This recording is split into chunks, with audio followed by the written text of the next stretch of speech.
There's no way that a zoo is going to be relegated to the B side. So not that there is a B side in it really, well, to some extent anyway. But the press conference itself, look, it started off very, very low key. Look, let's just say if it started in first gear, I think we got to just about into the third gear. It wasn't the most explosive press conference, and you probably don't get that when Nikita is involved. You normally get something when Michael is, but even he started out, he was the first to speak, and he just said, look, you know, it's good that I'm getting a zoo, not the zoo that he wanted, but he's very grateful to, you know, the usual stuff, to get the call up, and he was very respectful towards Nikita. Nikita sat there almost in a bit of a trance. It really did take him a while to get going, and he probably got going as much as he probably can as Nikita ZERAFA as the press conference got on, but it was very slow out of the blocks, was Nikita.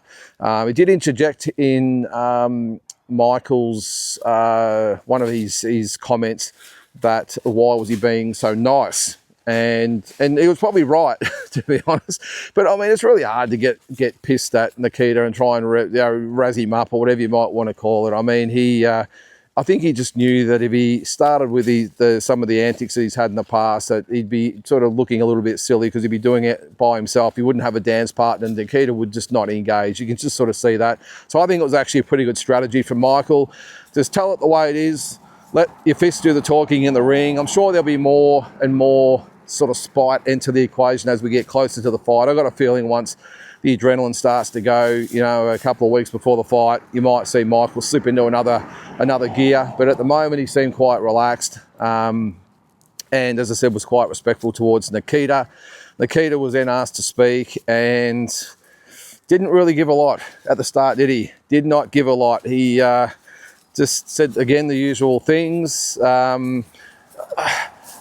Michael actually raised I can't remember at what point it was, but the probably that got sort of Nikita going. I think it might have been one of the first questions he was asked about, you know, because Michael said something about the legacy. He's got a chance to save the zoo name, and I don't understand why Michael continues with this narrative, and not just Michael, but a lot of the press. The zoo name. What is it about the zoo name? And I wouldn't have begrudged Nikita, said, I don't give a shit about what you guys think about the zoo name. I'm my own guy. I'm only worried about Nikita Zoo. What Tim does and what my dad did, that's them. I share the last name, but I don't share, you know, the same body as those guys. So this whole thing with Michael saying about the saving the zoo name, I don't get it. And you could tell that Nikita